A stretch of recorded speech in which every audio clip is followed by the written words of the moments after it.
সব আপোনালোকে অহাৰ কাৰণে আমি মানে ধন্যবাদেই দিছোঁ। আমি ইয়াত মানে আমাৰ দেউতাৰ দিনৰ পৰাই আছোঁ। আজি মানে 60-70 বছৰ হ'ব। ইমান দিনত থকাৰ মানে দেউতা গ'ল, দেউতাৰ পিছত মই আছিলোঁ। মোৰ এতিয়া 65 হৈছে। দোকানটো কৈছে আজি 65টা 65 হোৱা নাই চাগে। তেতিয়া মানে 65টো নম্বৰত মানে নটিচ আহিছিলে।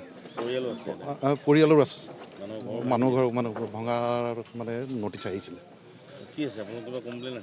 কমপ্লেইনটো ধৰক লৈছে যেতিয়া চবৰে কৰিব লাগে আৰু চবৰে কৰা নাই নেকি? মানে এতিয়াতো আহিছে ক'ব পৰা নাই। এতিয়া আমাৰ হোৱাৰ পিছতে গম পাম কিমান কি কৰিছে ক'ত। আমাৰ সেইটো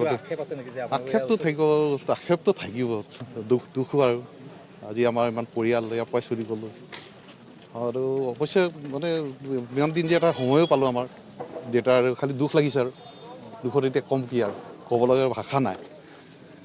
যি তাতক যাতে চৰকাৰে কিবা মানে সুবিধা কৰি দিয়ে তেওঁ সেইটো কাৰণে আশা থাকিলে আৰু প্ৰশাসনক যাতে ভালকৈ মানে চবৰ মানে সমানভাৱে হ'ব লাগে যে এফালে হ'ল এফালে নহ'ল কিমান পালে কি নহ'লে সেইটো নহয় হ'লে চবৰে হওক। ধন্যবাদ জনাইছোঁ যিহেতু আজি মাহ ধৰি আমাৰ ইয়াত মানে এই দোকান পোহাৰ উচ্ছেদ হোৱাৰ যি বাতৰি প্ৰকাশ হৈছিলে তাৰ ভিতৰতো আপোনালোকৰ দুই এজন ব্যক্তিয়ে হয়তো এইটো গম পায় কিন্তু সম্পূৰ্ণ তথ্য নোপোৱাৰ কাৰণে হয়তো আজি বাতৰি প্ৰকাশ হোৱা নাই। কিন্তু আজিৰ তাৰিখত যেতিয়া উচ্ছেদ হৈছে আপোনালোকে আহি পিনে এটা বাতৰি প্ৰকাশ কৰিবলৈ আমাৰ দুখ সুখৰ কথা জানিবলৈ আহিছে তাৰ কাৰণে আপোনালোকক সদৌতিকে আমি ধন্যবাদ জনাইছোঁ। দ্বিতীয়তে আমাৰ ইয়াত যিখিনি ভুক্তভোগী পৰিয়াল আছে তেখেতলোকৰ মানে যি অৱস্থা বৰ্তমান সেইসকলৰ অকণমান পৰিয়ালবৰ্গক যদি আপোনালোকে সমবেদনা আগবঢ়ায় তাৰ কাৰণে মই আপোনালোকক অনুৰোধ জনালোঁ। দ্বিতীয়তে আমাৰ চৰকাৰী বিষয়াসকল তেখেতলোকৰ ক্ষতিপূৰণ বা তেখেতলোকৰ ভৱিষ্যতৰ কিবা এটা ব্যৱস্থা কৰি দিয়াৰ এটা আহ্বান জনালোঁ।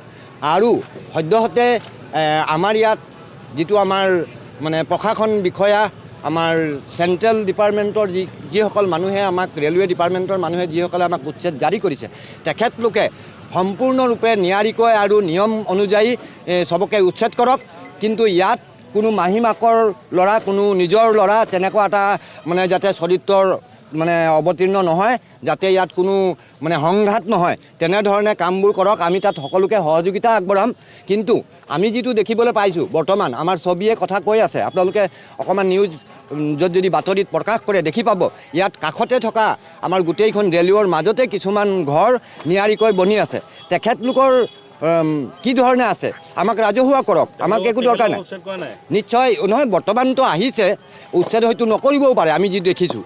তো গতিকে ঠিকে আছে তেখেতৰ কিবা কাগজ পত্ৰ আছে আৰু কিবা আছে তেখেত আমাৰ চফৰাই ৰাইজক বা আৰু ইয়াত উপযুক্ত ব্যক্তি আছে তেখেতলোকক মানে জাহিৰ কৰক বা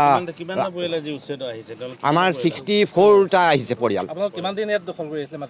আমাৰ এইটোতো পূৰ্বপুৰুষৰ পৰা আছে ইয়াতে আমাৰ এই ব্যৱসায় স্থলটো ইয়াৰ পৰাই উৎপত্তি বুলি এইটো এটা ইতিহাস আজি এটা অধ্যায় শেষ হ'বলৈ গৈছে।